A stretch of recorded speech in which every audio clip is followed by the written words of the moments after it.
Good morning, Bitcoiners. I hope you're doing well. I'm loving my life. Who could complain? Who could complain on a day like today? It would be very difficult. Right? Life's going great. Now, it's doing the stupid thing again where I don't get any of your messages. It erases them all. So I'm warning you all. Normally, I love running right into this content. So you're going to have to start pumping the comments the minute the show starts instead of preloading them because it's a major problem to me. I hate when my order of things gets all messed up like this. It really is a pain. That's okay, though. We're going to live. We're going to live. Let's see what folks are saying over on Rumble. Each moment I wake up, I put on my daily breakup. We love it, Bitcoin Deb. We love it, Bitcoin Deb. Sean recommends good morning. P-Man Van, good morning all. B for victory. Bon matin. Good morning, Bitcoiners. Aqualodge, good morning. Indeed. John with a good morning. Bitcoin graffiti back in the house saying yo, yo, yo, yo, Bitcoin graffiti. Ohio gozaimasu. Been watching Shogun, the new version. I don't know if you've made it to the new version yet, Bitcoin graffiti, but it is better than the 1980 version. I gotta be honest. It's pretty good. Lots of people talking about it these days, by the way. I saw Critical Drinker did a show on YouTube's anti-ad block measures from my laptop. Yeah. I saw Critical Drinker did a piece yesterday on Shogun. He never read the books and he was surprised at its quality. So I feel justified in my recommendation of Shogun to you all. Again, I'm a big fan of the books, and I believe it's going to be a great series. And eventually, it does come around the trajectory of the narrative, unbelievably. So it goes from Shogun, which is set in the 1600s, sort of first contact with the Dutch and the British and all these people, in the context of the Catholic and what's going on in Europe and da da da da. And then it moves to about 100 years later, or 200 years later, really. It moves to the mid 1800s in the second novel about the origins of Hong Kong. And there are some promises made in this Shogun book that end up extending all the way to what's called Taipan, which was the sort of the whatever you want to call it, the leader of business or whatever. That it was a traditional headline, a traditional title in Hong Kong. Let me see what I got here. I got some little bright out there. You're not getting much of the blue today, huh? Let me see if I can fix this. No, it looks like it's just bright out there. All right. So it moves to the period of the beginning and origins of Hong Kong. Then it goes back to Japan for the Meiji Restoration. Again, the same characters come up. And then it goes into World War II at the Changi prison, which is where the airport is now, but that was the Japanese prison in Singapore used during World War II. One of the worst places and things that's ever happened in the world. But then finally, and this is where it's going to get really, really interesting for Bitcoiners, it moves to Hong Kong and the manipulation of the markets. It gets into the Chinese bank. It gets into US dollar reserves. It gets into some amazing things. Set in 1960s Hong Kong. They made a show about it set in 1980s Hong Kong, starring Pierce Brosnan, who played the Taipan of that time, the Noble House, it's called. And boy, is it excellent. That might be my favorite of the books. The whole series finally ends in the Ayatollah revolution against the Shah in Iran, and ends in 1979 in a book called Whirlwind. So it's just fantastic. It's the best. So Shogun, I continue to recommend it. Just the best. All right, let's acknowledge before we keep going, we got a major, legit sunrise here on the east coast of North America. I don't know what the sun's doing where you are, but I can confirm, verified sunrise. I can also confirm for you all that Bitcoin is running globally. We're doing great. Let's have some coffee and talk about what's new. Hey, bud, I'm pretty good at keeping time. I'm pretty good. I don't really get that. I'm pretty good, bud. I'm pretty good. Pretty good. Every now and again, I make you wait 5 minutes, but pretty good. All right. Let's get into some Moscow time, fake news. So, of course, they had to double down on the New York Times piece yesterday, the one that was titled, "It turns out the deep state is actually kind of awesome." So they're promoting this thing. They got to get a few more days out of it. So now there's a new headline in order for them to retweet and reshare this one. And here's their new headline: "What happens when you fight a deep state that doesn't exist?" That's what they're going with. So now the double headline is, what happens when you fight a deep state that doesn't exist? And it turns out that the deep state is actually kind of awesome. It's great. These guys are awesome. And they went after Laura Loomer yesterday as well. Here's their headline: Chasing clicks in the jungle. Right-wing influencers descend on the Darien Gap. Here's what they say about old Daniel Penny, the fella who choked a violent man on the subway to death. Right? That happened. Daniel Penny, the former Marine who choked a homeless man to death last May in New York subway car, will stand trial at the beginning of October. A judge determined Wednesday. Former Marine Daniel Penny to stand trial in October for choking homeless man to death. It's not funny. It's not funny. I'm not laughing. We got two really good ones here from the Washington Poop. And this will end up fitting in our theme later today. So let's just start, right? So I'm not going to add any context. This is news to the low IQ NPCs in the world. This is news. This is what passes as news. When a wave of migrants begin arriving in Democrat-run cities far from the southern border 2 years ago, officials welcomed them. Now they're limiting aid to new arrivals as their instinct for compassion confronts hard budgetary realities. No way. No way. You mean it's not just free? You can't just make your wills and desires manifest in the world for free? What's going on here? What's going on? Right. This one's also great news, right? This is from the Washington Post. They're bragging. Ukraine manufactured practically no weapons before Russia invaded in February 22, but now the local arms industry is booming. It's booming, everyone. Great news for Ukraine. Their local arms industry booming. Now, don't worry about all the people who are dead and there's no men left to use the guns. That's another story. That's another story. Don't worry about that one, right? Just be happy. The Ukraine local arms manufacturing industry booming. Yay. This is the next one here is from CTV News. Now, of course, we all know, we're privy to this information that Canadians might be the dumbest people in the world, right? And they're the least well served from their media. And this CTV News headline falls into my favorite subcategory that is just always around us. And that's the old Trump walls are closing in. I love the Trump walls are closing in stuff, right? The walls are closing in on Trump. What's he going to do? What's he going to do? They love it. They love it. Here's what it is on CTV News. Panic mode sets in for Trump as he faces deadline for massive bond. It's panic mode, everyone. You know what I wish Trump would actually do with this? I wish he would just not pay and then go in front of the building. I know that building on Wall Street. I've been there many, many times. He should just go in front of the building on Wall Street and say, I'm not paying. Arrest me right now. Just arrest me. That would be, I would love to see that. I don't think he's going to do it. It might suck for him. He might actually get arrested, but it would be funny, right? And we know how the simulation operates. It tends towards the funniest outcome. So he might just do it. We'll see. We'll see. This comes from the New York Post. They say UN advisor says the white man has brought life as we know it to the verge of extinction. Wow, this is news, right? Racial harmony is a fallacy, according to whoever this is. UN advisor, right? We love the UN advisor. Canadians are the most afraid of Trump. They love when the walls close in. Yeah, the walls closing in. I love the walls are closing in. Ah! Now, these two are really special, guys. We love these ones. Ready?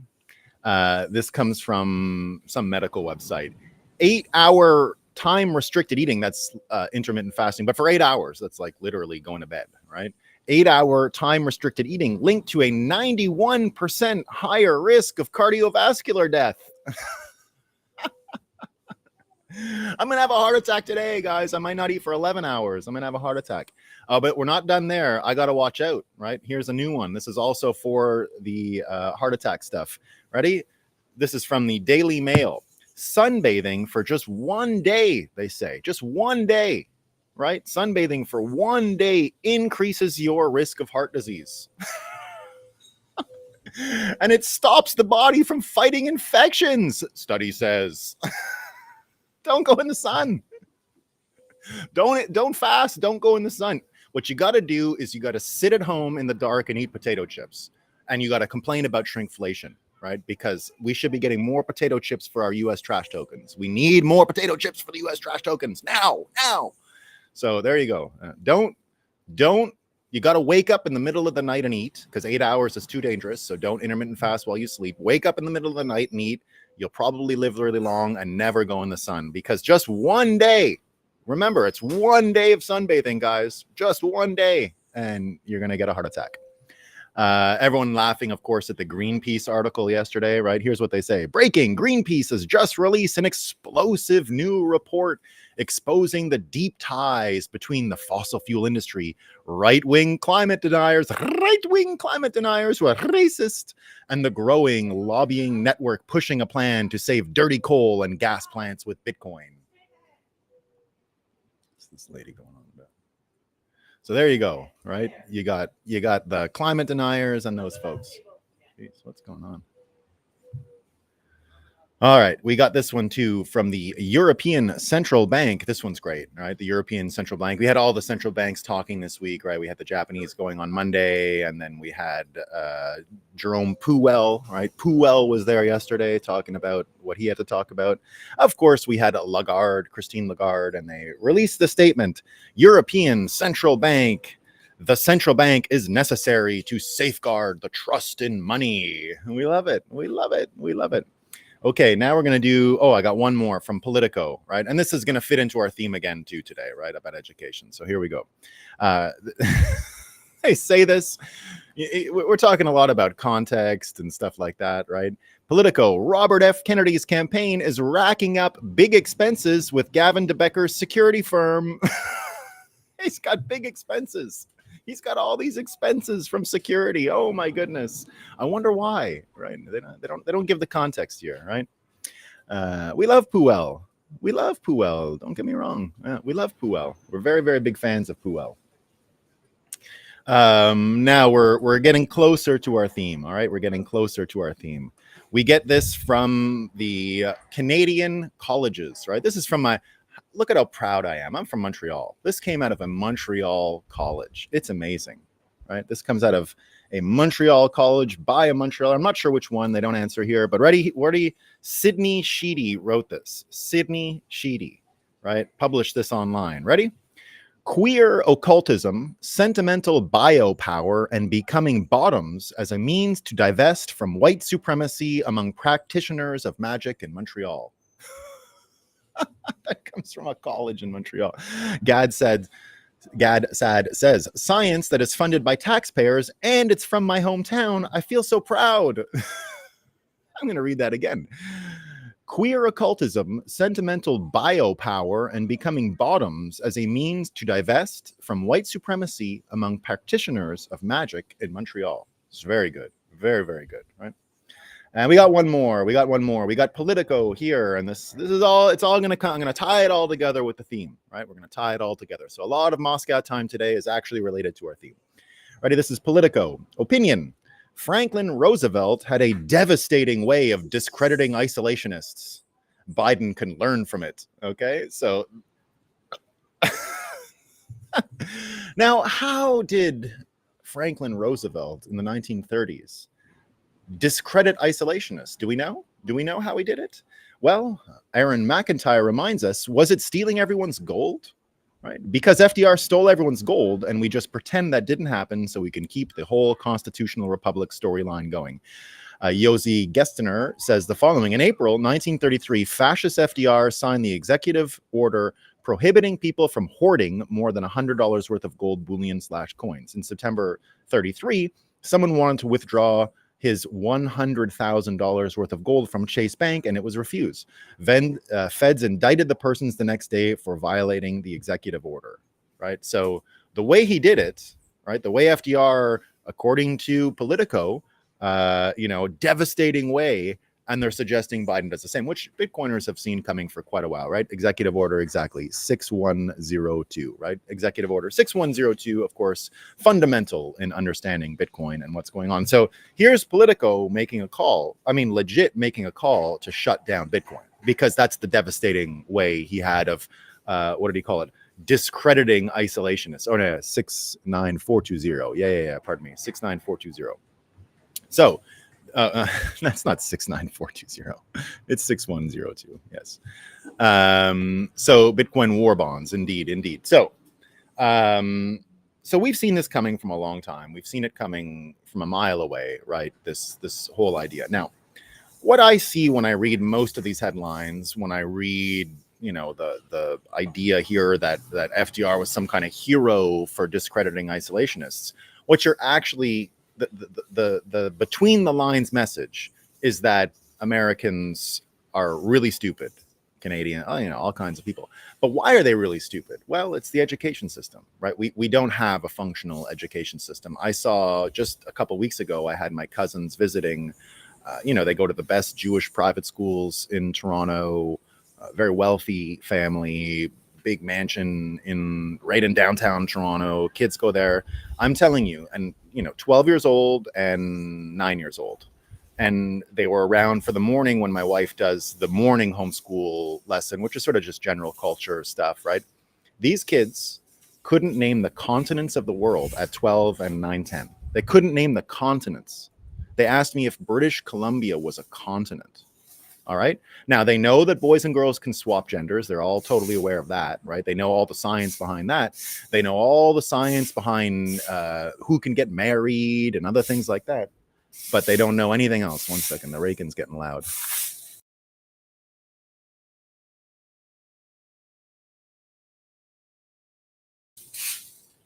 All right. He'll be gone in a second. So that's pretty. Is that coming through loud, guys? Tell me. I can ask him to stop.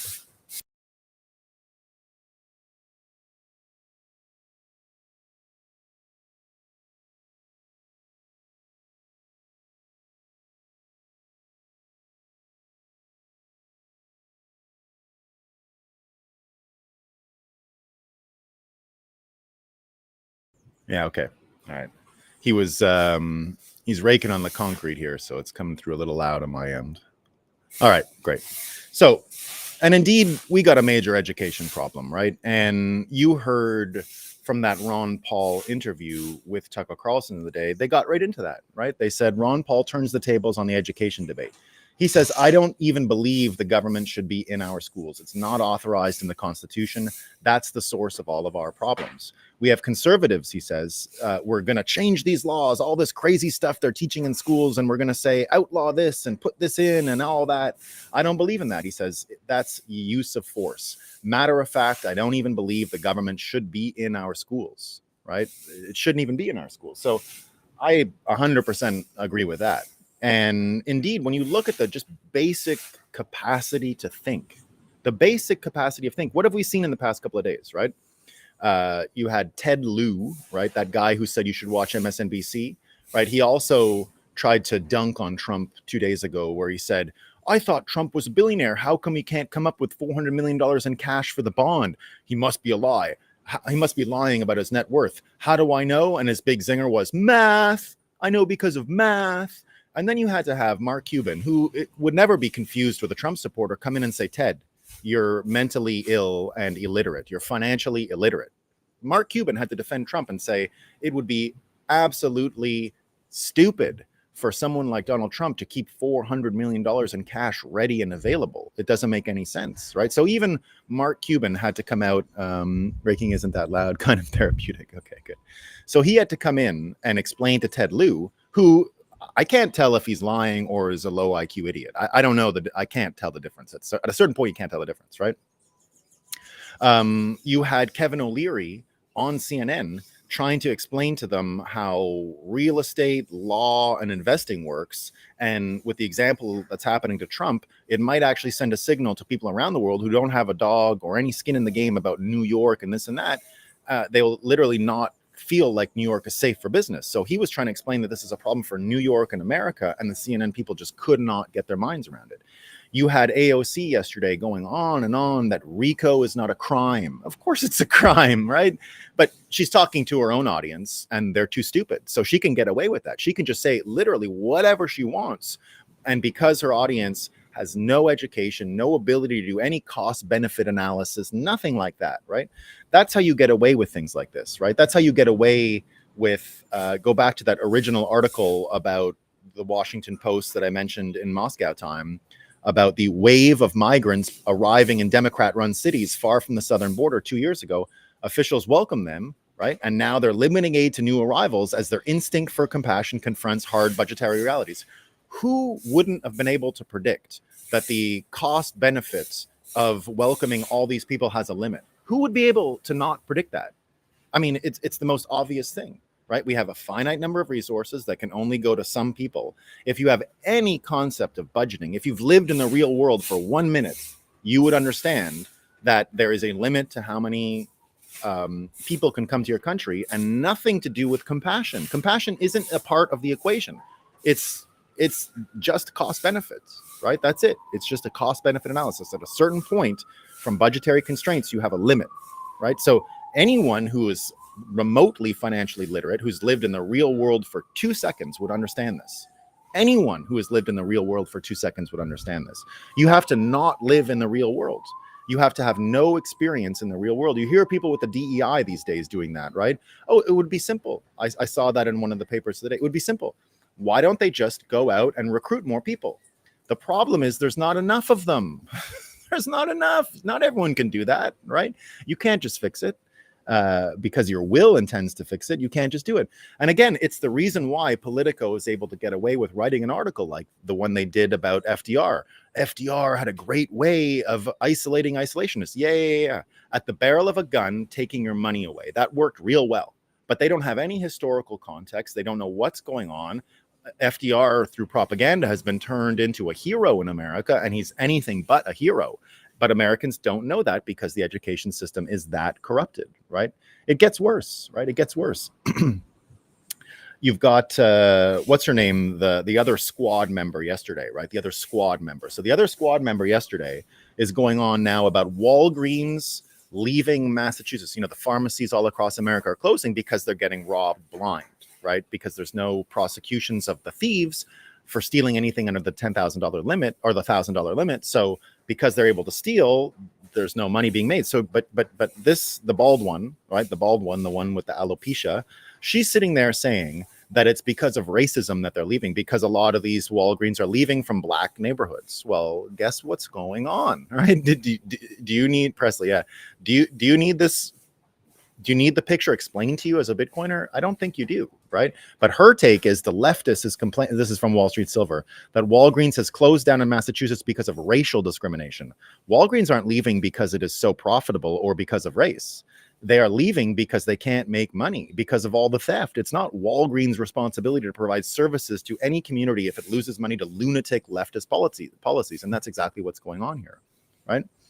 So this idea of education and just how terrible people are in understanding this stuff, because they literally are unable to predict. They can't predict given information. It's as if they can't understand consequences. They can't understand the basic principle of, if you add this to this, what is the necessary and logical conclusion of combining two elements, right? Now, this used to be taught as basic education called rhetoric. It comes from Aristotle, right? It's as far back as Aristotle, who figured out something called a syllogism, right? Which is, if A and B, then C, right? So the logic of being able to argue that way, if anyone had a remotely classical education, this stuff wasn't even taught in university. This goes back further than that, right? It goes back further than that. So you get this comment from J.L. Bornstein, and I think it's just great. He says, universities are funny. Hey, what if we took a medieval institution for training priests and aristocrats and combined it with a hedge fund, sports franchise, and resort for teenagers? Oh, and it'll be the backbone for fundamental research for our entire civilization, right? And then a response to that is, that's unfair. Some of these institutions do visa laundering, sell credentials to the children of oligarchs, provide patronage jobs, or act as sinecures for far left or far right weirdos, right? So that's what we're actually dealing with here. We're dealing with a complete and total, likely deliberate collapse of our education system. It serves zero purpose now and just produces NPC, smooth brain morons, right? And you can see it across the landscape. You get this one now of this Venezuelan guy, and these are the the squatting rules, right? I had to go and check what the squatting rules were in Vermont. Luckily, it's a fifth. We increased it in Vermont. It's 15 years in Vermont, right? You have to squat and you have to aggressively show that you've taken possession of the property. You got to make material improvements and things like that, right? So luckily in Vermont, I still have property rights, so I'm very excited about that. But the rest of the United States, depending on the state, not doing so great. You get this guy yesterday, right? Libs of TikTok talking about it, all kinds of people. You get this Venezuelan guy talking about the 30-day renter squatter rights that get assumed if you've been in a place. That's the story from New York that we covered yesterday, where they arrested the owner of the property, let the squatters stay there, and literally gave the keys to them, right? And now you got vigilantes heading there and all kinds of craziness, which is what I would love to see. Another reason why I just would love it if Trump said, I can't pay, right? Go in front of his building and say, arrest me. You know how funny that would New Yorkers allow it to happen? I don't know. Yet a lot of people show up to that lady's house in Queens to try to evict the squatters. I think vigilantism is coming to New York City. I'm here for it, man. I can't wait for the New York of vigilantism. So this guy comes in, right? And he's talking about, he's got this fucking terribly angry face. He's total psycho, right? I'm just judging from the video, a complete psychopath. This guy looks like, this Venezuelan guy. And he says he's advising illegals on how to take over Americans' homes via progressive squatters' rights laws. The TikToker boasts that his friends already took over 7 homes. Wall Street Silver says no sympathy for New York and other sanctuary cities where they welcome the fake refugees and have these crazy squatters' rights laws. Now, what do you think would happen? Like just given your very basic predictive capacity that we all have, if you just say, if you do this and you do this, this is going to happen. It's a very easy thing to predict. If you invite people to America and say that if you squat for 30 days, you can buy a house, basically acquire a house, you don't think it's going to happen? If you incentivize people to steal houses and make a legal system geared towards supporting the theft, what do you think is going to happen? Every time. It doesn't take a genius to figure this out. Not even close, right? A child could figure this out. Children could figure this out. What's required to not be able to figure this out is an education force that hypnotizes people and keeps them from being able to use their normal mental faculties, exactly as Ron Paul suggested.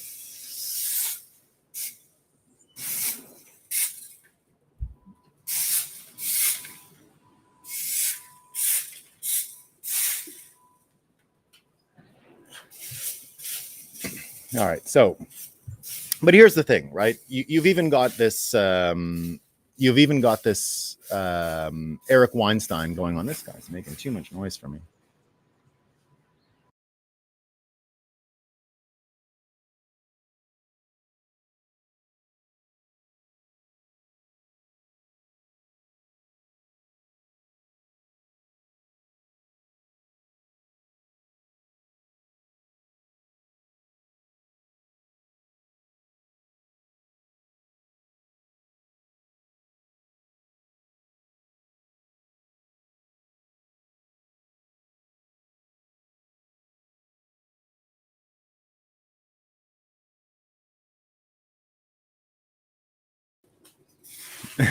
He's a government operative.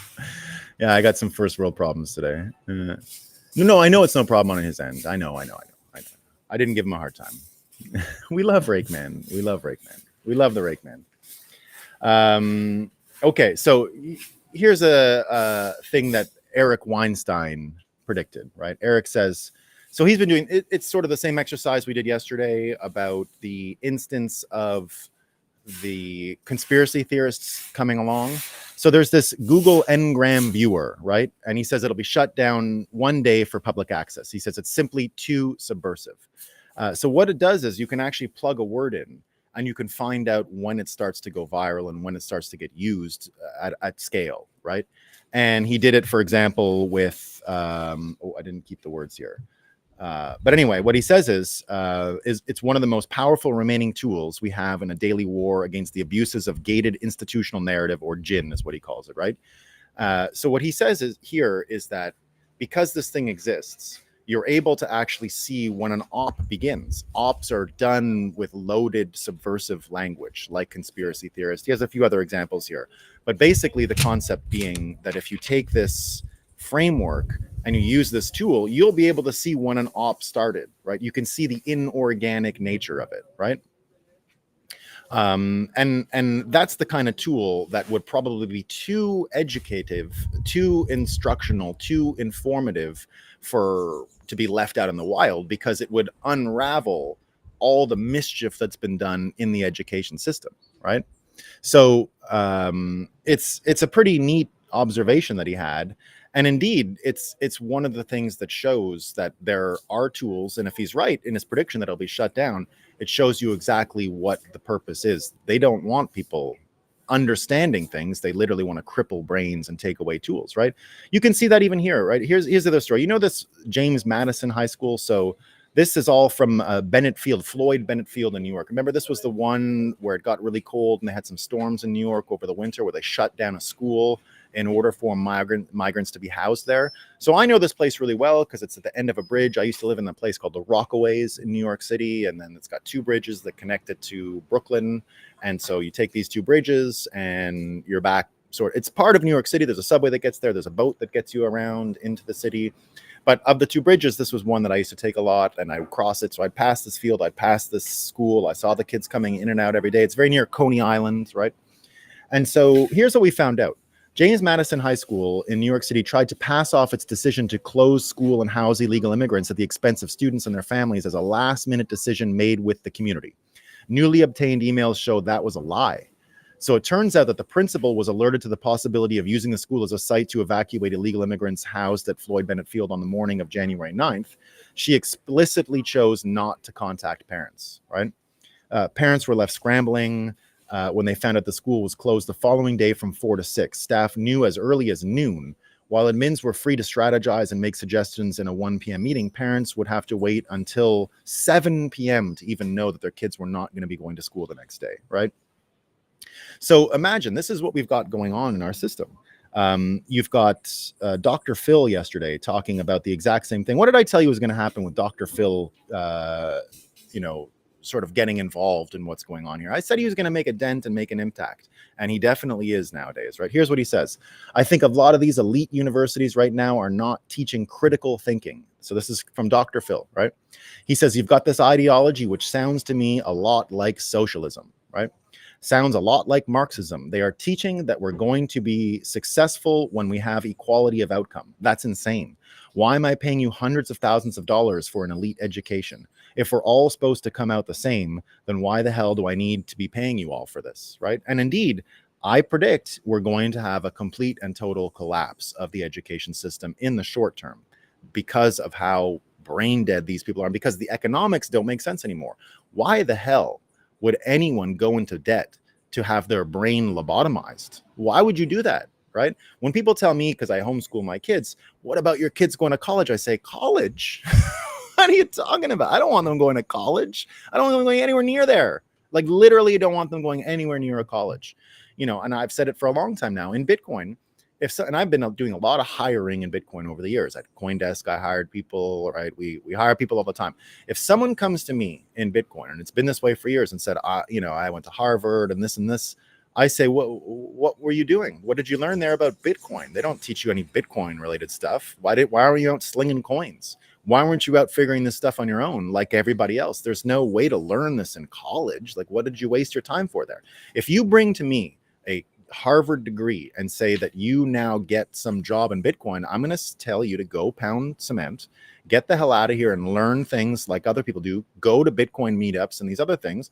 And then maybe, but right away, you trying to say to me that you get a job in Bitcoin because you went to Harvard, to me says you don't get it.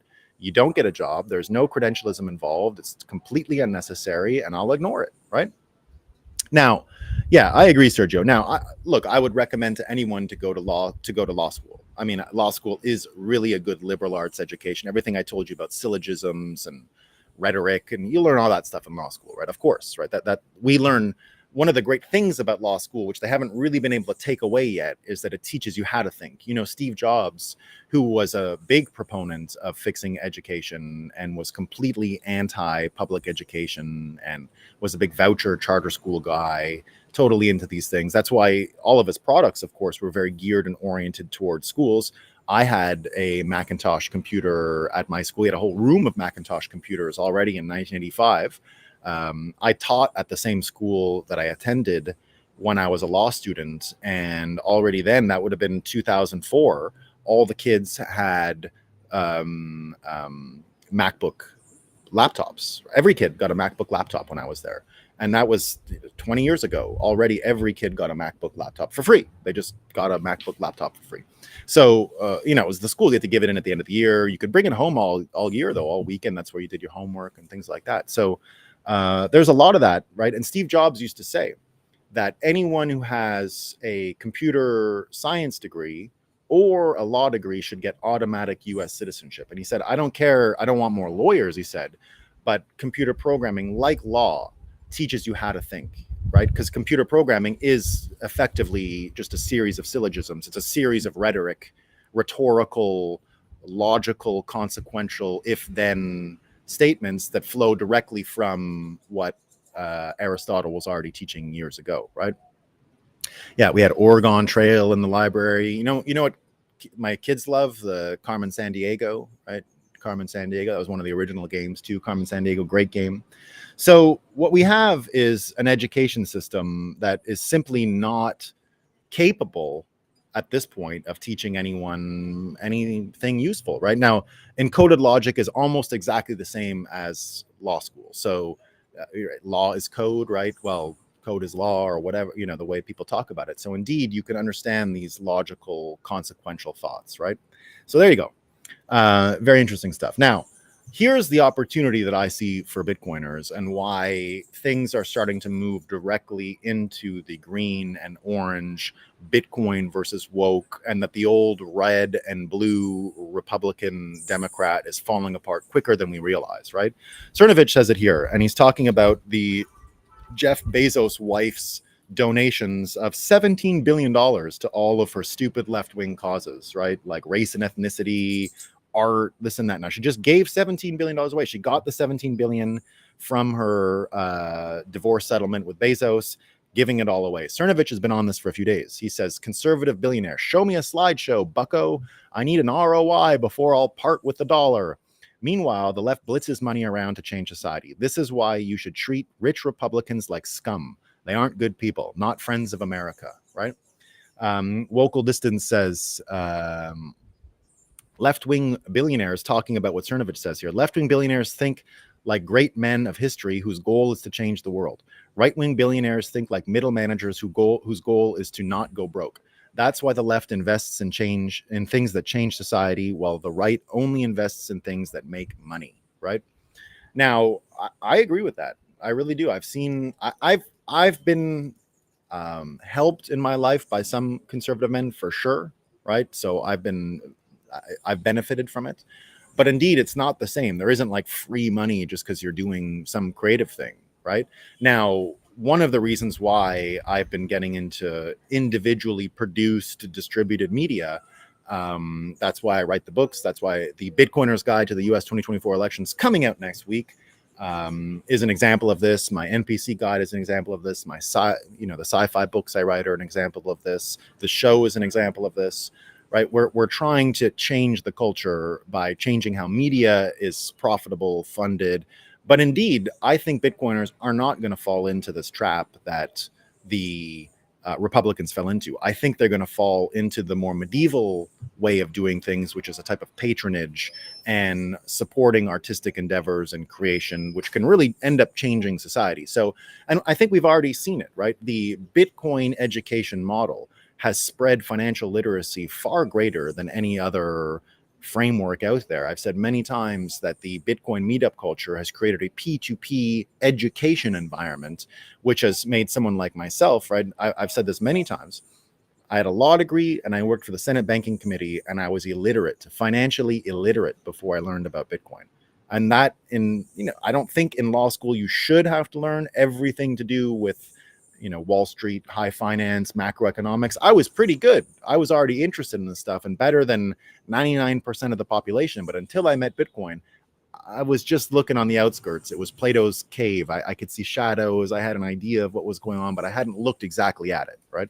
Bitcoin, of course, and the meetup culture and the P2P nature of information allowed this to change, which is why we're going to get away from top-down publishing, and we're going to be able to have individuals create things and individuals propagate culture. And that's why you've got Balaji Srinivasan, for example, investing in ecosystems and talking about the network state and talking about this propagation of the P2P information environment. Everything we learned from Satoshi and what he set up for the electronic cash network actually ends up applying as well to all kinds of third-party mischief, but one of the most important ones is in education. So I think we have the tools to create a newly literate population. And if we do that, if we understand, if we're able to propagate what we understand about the world, and this is kind of the point of my Bitcoiner's Guide to the US 2024 elections, if we're able to extend this stuff and we're able to share it, the difference we can make this election cycle in America is almost without precedent and unlimited. And it comes down to our ability, again, to understand election systems, right?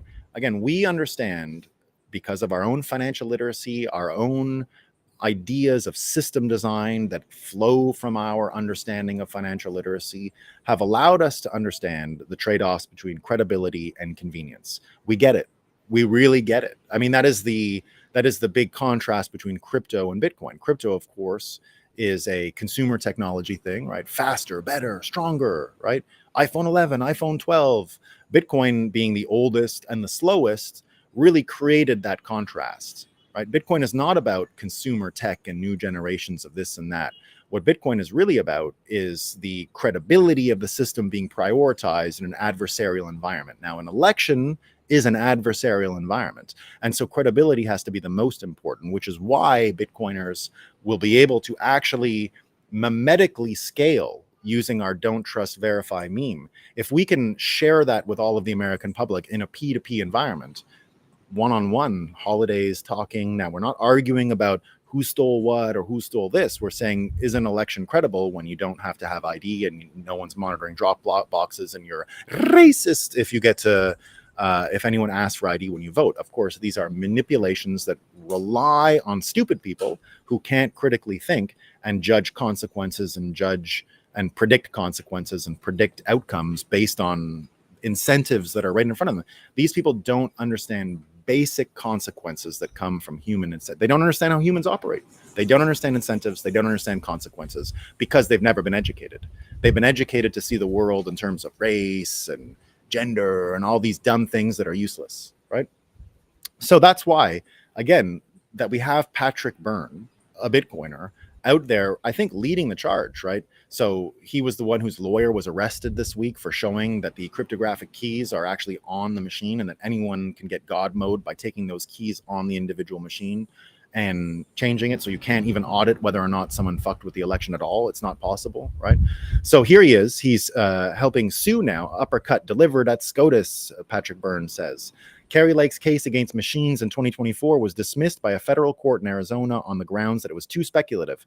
Ninth Circuit upheld the absurd decision on appeal. Last week, Kari Lake, Kurt Olson filed the SCOTUS appeal. Last night, they filed the appendix with stunning new evidence. Here are some key points. Maricopa County's election software used in 2020 and 2024 elections has been altered with respect to the machine behavior settings that govern how ballots are read and tabulated. The EAC never approved this altered software. Now, we don't even need more of this, right? We've already seen that in order for Maricopa County's elections to be legitimate in the first place, they had to have a chain of custody signed at every instance with a number of ballots in and number of ballots out to make sure it was consistent, right? And they never did that. So already, to me anyway, they didn't have an election in Arizona, according to the rules of what an election system ought to look like. So he goes on. The EAC never approved this altered version of the software, and it never went to the Arizona Senate, so it's not certified. Knowingly modifying election software without approval or certification is a felony. Dominion's operative contract with Maricopa County states data generated by the Democracy Suite platform, including results reporting, is protected by the deployment of FIPS-approved symmetric AES encryption. But Dominion placed the master cryptographic keys in plain text and unprotected on the election database, except for Windows login. which are easily bypassed. Leaving these highly sensitive cryptographic keys in this state violates all cybersecurity protocols and allows a malicious actor to take control of the machine and change results without detection. Again, why I'm saying to you that Bitcoiners' role in the 2020 election and understanding key management, understanding chain of custody, understanding auditability, understanding the mimetic power of don't trust, verify, can actually destroy the false American fiat republic that we live in, right? It's powerful enough to do it now. If we spread this around with the people that we know, we're going to be able to change almost everything, which is quite amazing, right? Is there a Bitcoin bogey? So there you go. Bitcoin trading cards. We got those. Yeah, we got those. So he's going at them, right? So Patrick Byrne doing a great job, right? I think anyway, doing a great job.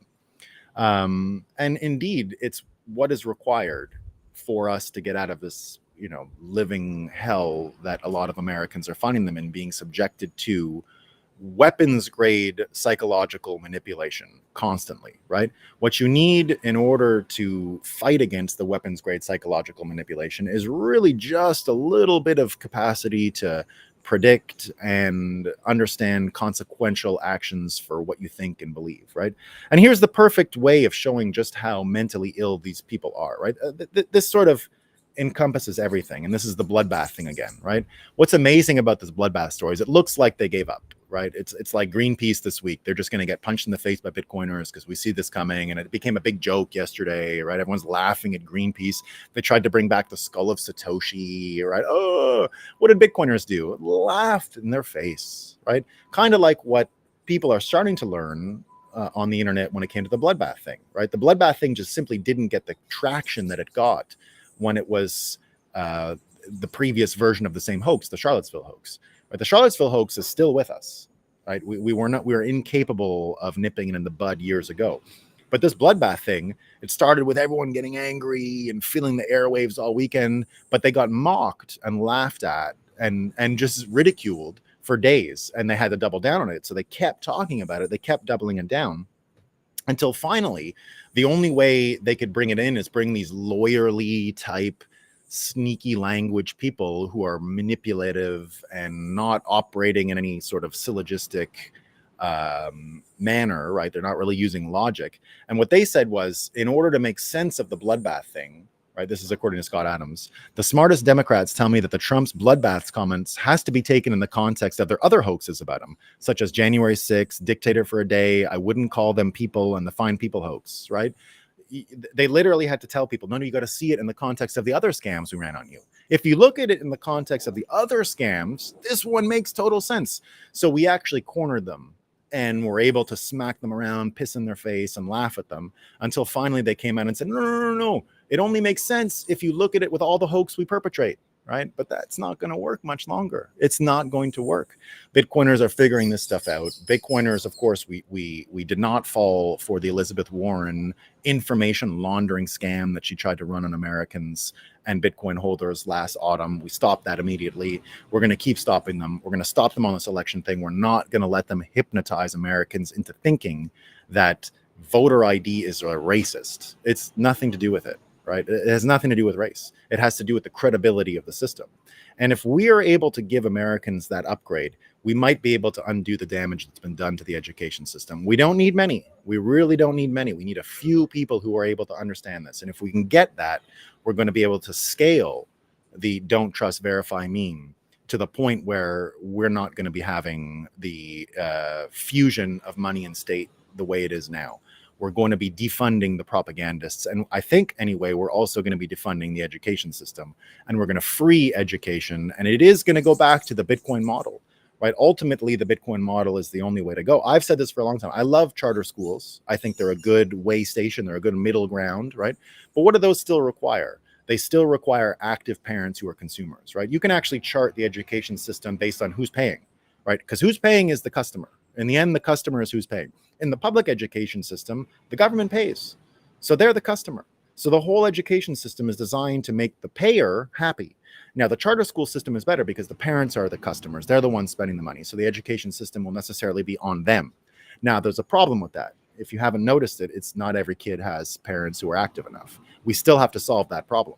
We can't solve it when the kids are university age. It's too late, right? We got to get them when they're like 4. And I think the only way is with the type of Bitcoin governance systems that we've seen, which is this P2P model, which is really the free nature of Bitcoin meetups where anyone can join. We have to scale that into parks. We have to scale that into people sharing their abilities, people educating just the general community, so that kids in the end, where they spend their time, is the functional aspect of where education happens. They have to choose, kids themselves have to choose where to spend their time. And these things have to be made available to them. And they have to be pretty community oriented. They have to be pretty open-ended, open sourced, and all that kind of stuff. And they have to be able to attract kids to them the same way a park attracts kids to spend time there. We have to do that with education. Eventually, I don't think that happens this time. I think what happens this time is we get the state out of it a bit. We reintroduce parents as the consumer, and that should get us halfway there. The next generation after will be able to figure it out, right? All right. That's what I got for today. It's all about education, right? Sorry about all the raking, and we're going to have to figure out what's going on with that stuff, right? Let me see what people are saying over on Rumble. Let's see what people are saying on Rumble. Well, Bitcoin's pumping a bit this morning. I didn't notice the prices yet. That's good news. All right. Good morning, friends. Bonjour, Nolan. Good morning, Nolan, and everybody else. Please watch the film Climate, the movie. It's a banger. Okay. Good morning, everybody. Every day is beautiful, Seaburger says. Sluggo, here's the movie. Thanks for it. I'll check it out. Thanks, Sluggo. I'll watch it. So Sluggo left the link to the movie in the live comments, which you can see after the show. The live comments stay here. You just have to click on live comments. There we go. Loud and clear. All good. Terrible, but not surprising, Sluggo says. Evil people in charge of indoctrinating our children, right? Narwhal Tago says, that concrete isn't going to rake itself. Rake man needs to be orange pilled. Yeah, you know how everyone here goes, though. It's the same as in a lot of places. I gave a talk in 2021 here.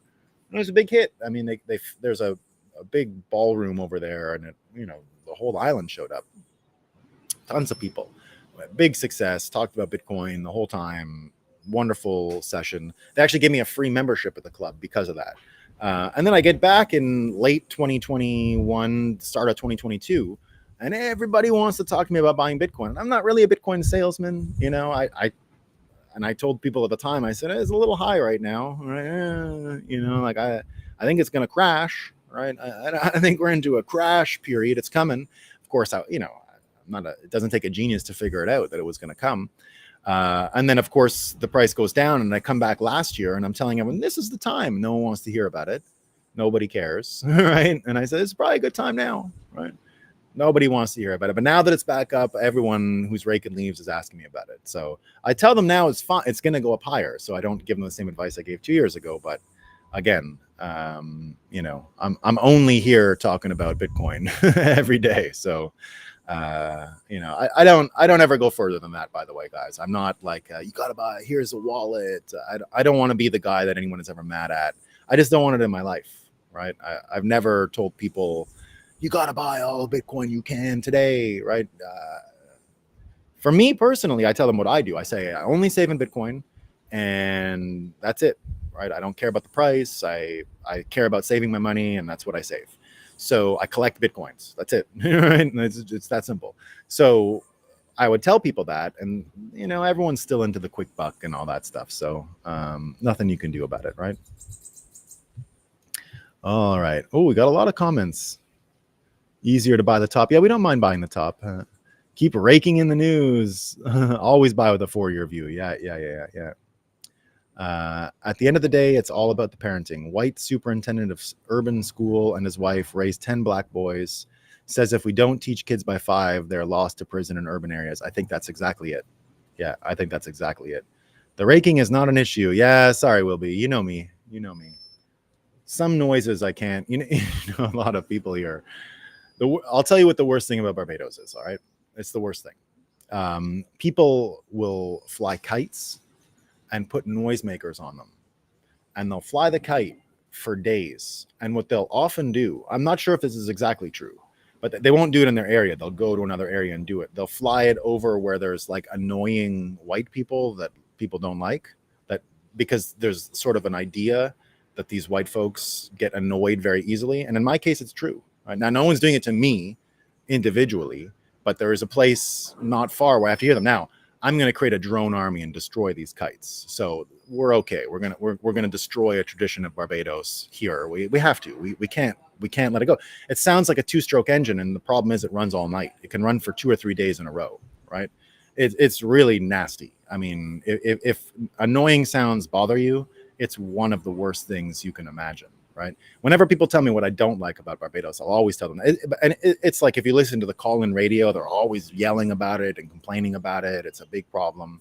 Now, I don't mind if they do it at a park or wherever, right? But that's not what happens, right? People go to separate neighborhoods, tie them to a tree, leave them so you can't find them. They put the kite wire as fishing wire so it won't break. It'll take 2 or 3 days to bring one down. 2 or 3 days with a whippersnipper sound the whole time, as loud as a whippersnipper, right? Now, luckily where I am, I don't get any of them, so it's fine. But I want to run a business here with drones. I would just fly the drone around with a fishing wire of my own, and then once I have the wire around it, I can take it down, right? So we're going to be doing it. But it's all, at least they're not slurping. Yeah. So David Wilby lived with me in Korea and Japan, and I would actually have to take, in some of these Japanese or Korean noodle houses, what's a whippersnipper? Cutting, which you used to cut grass with. It's like there's fishing line kind of in it at the bottom, and it whips around and you cut long grass, right? So it's a thing that cuts a little long grass at the edges. Use it for the edges. So I used to force David to go into private rooms because they have the sliding door rooms, because I couldn't listen to people slurping noodles. I can't do it, right? I would have to go into a separate room to eat in these places. Now, I would usually only eat steak and shit like that. I don't eat a lot of noodles. Kite, space drop, weed whacker. Yeah, it's a weed whacker. You don't call it a whippersnipper in America?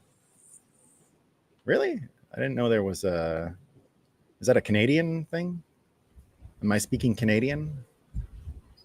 Good thing it doesn't have a letter Z. Yeah, so I do have noise annoyance problems, by the way, guys. I'm not... I do have that, right? So that's the deal. Nope. Must be, yeah, I guess a whippersnipper is a weed whacker is another way of putting it. Yeah. We both have the misophonic syndrome. It's a thing. Yeah, I think so. Yeah, I can't. There's things I can't deal with. Yeah. Nolan says, "Close the shoji doors, Dozo." Yeah, always. Yeah, Dozo. I would definitely do it. Only studied Canadians. Yeah, we call it a whippersnipper in Canada.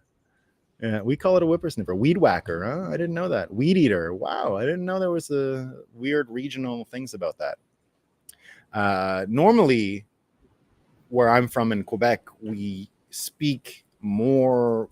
would use more American English words than they would in Ontario, the rest of English Canada. Like, we would say soda, they say pop, like, pop. Fuck, it drives me crazy.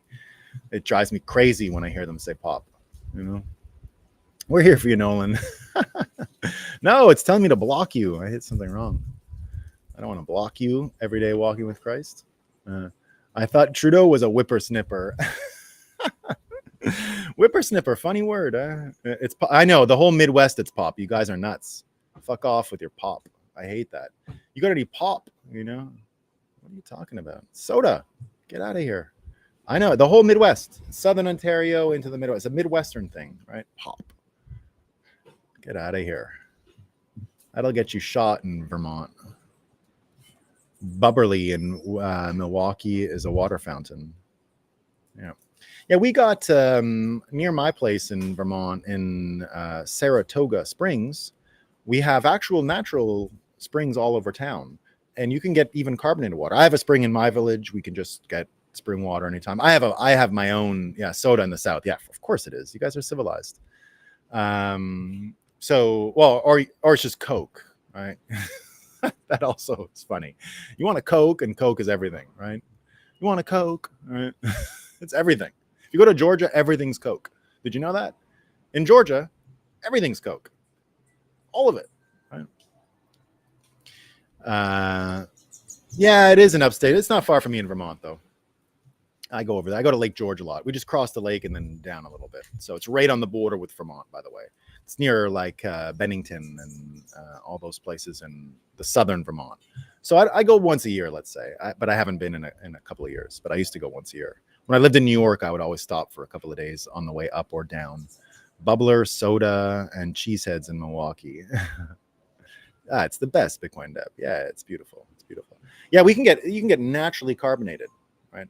My town has flat spring. I have a well, so it's pretty much from the same aquifer, so I don't really go that often. But sometimes you go, if you bring your big glass thing, you put it under, and you get all that great water. It's awesome. All right, team, that's all I got for today. I hope everyone's doing great. Let me see one more bit of comments here from the folks on Rumble. See what you're saying. Live chat on Rumble.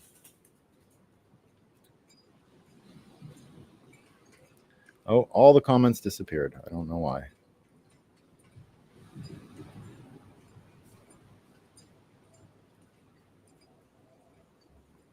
Literally every comment has disappeared from Rumble. I don't know what's going on. All right.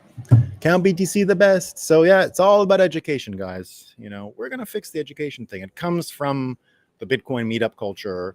We helped each other. We're going to help all of America now in 2024, and we're going to win. We're going to win. All right, everyone. Peace. See you tomorrow.